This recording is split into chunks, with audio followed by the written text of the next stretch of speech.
안녕하세요. 브레인리더 한의원의 설지현 원장입니다.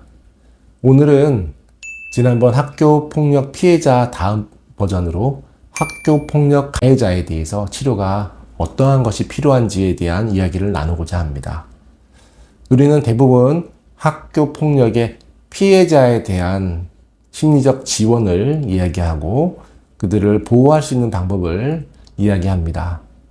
하지만 이 학교폭력의 가해자 중에서는 이것이 성인기에 이 아이가 사회적으로나 또는 개인적으로 문제가 될 수 있는 삶을 살아갈 수 있는 하나의 단서로 볼 수 있습니다. 학교폭력의 가해자, 가볍게 장난으로 한 수준이 아니라 아이를 괴롭히는 것을 즐거워하고 누군가의 피해를 느끼면서 쾌감을 느낀다면 이 아이는 이러한 문제가 앞으로 평생 이 아이의 삶에서 가지고 가게 될 어떠한 삶의 그러한 패턴이 됩니다. 학교 폭력의 가해자 아이들에게서 보이는 특징 중에서는 분노 조절이 잘 되지 않는 경우들이 많습니다.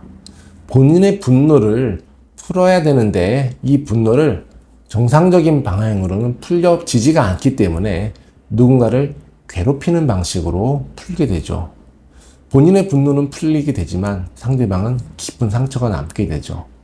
그럼에도 상대방의 상처보다는 본인의 분노를 풀어가는 것이 현재로서는 더 시급한 문제에 봉착해 있는 상태인 것입니다. 그렇기 때문에 사회적인 상황과 상대방의 입장을 배려하기보다는 나의 분노를 풀어내는 것을 급급한 상태에 있게 됩니다.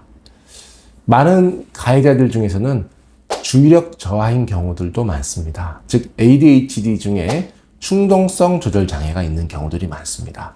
내가 이것을 하지 말아야 된다라고 생각을 하고 있지만 그러한 충동성을 조절을 하지 못하고 하지 말아야 되는데도 하게 되는 것이죠. 사회에 나가서도 내가 이것을 하지 말아야 되는데 하면서 하게 되어 실수가 나오거나 누군가에게 피해를 주거나 그로 인해서 개인의 삶에서 많은 손해를 보기도 하고 때로는 어떤 일을 하거나 어떤 도전을 할 때 충동적으로 함으로써 큰 금전적인 손해를 보기도 합니다. 운전을 할 때도 그렇고요. 대인 관계에서도 그러한 어려움들을 겪습니다. 이러한 어떤 가해자들의 폭력적이고 누군가의 입장보다도 나의 분노를 조절해내지 못하는 이러한 성품들은 앞으로 살면서 그 가해자의 삶에서 본인이 돌아오는 피해를 얻게 되고 본인이 또한 피해자로서의 삶을 살게 되는, 사실은 학교폭력의 가해자도 태어나면서부터 가해자로 태어나지 않습니다. 환경의 어려움과 마음의 상처 또는 가지고 있는 정신질환, ADHD와 같은 그러한 것들이 환경과 상황에 따라서 학교 수업에 흥미를 일으키기 어렵고 힘든 수업 과정에서 많이 쌓인 스트레스가 어딘가로는 풀려나가야 되기 때문에 그러한 모습으로 발전돼 나갑니다. 어릴 적에 학교 폭력의 가해자였던 아이들이 커서도 건강하게 잘 자라는 경우도 있겠지만 그렇지 못한 경우들을 우리 주변에서는 심심치 않게 볼 수 있습니다. 이 아이들은 치료와 이러한 어떤 훈련을 받는 것이 쉽지 않습니다. 하지만 이러한 증상을 보였을 때는 ADHD와 또는 분노 조절 장애와 같은 그러한 치료를 받아야 됩니다. 브레인리더 한의원에서 이러한 아이들을 치료해 왔었고 이런 아이들의 충동성 조절과 분노 조절을 이겨낼 수 있는 그러한 힘을 키우고 마음을 안정시켜주는 그러한 치료를 하게 됩니다. 뇌파를 통해서 이 아이의 충동성이 정상인에 비해서 얼마나 높은지를 찾고 그것이 정상적인 아이의 수준으로 떨어져서 정상적인 생각과 정상적인 수준의 행동을 할 수 있도록 돕고 있습니다.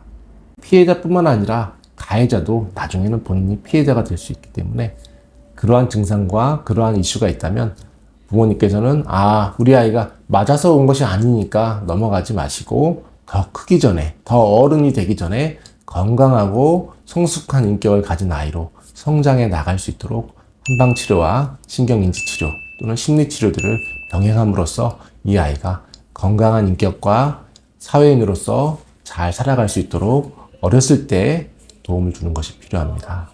감사합니다.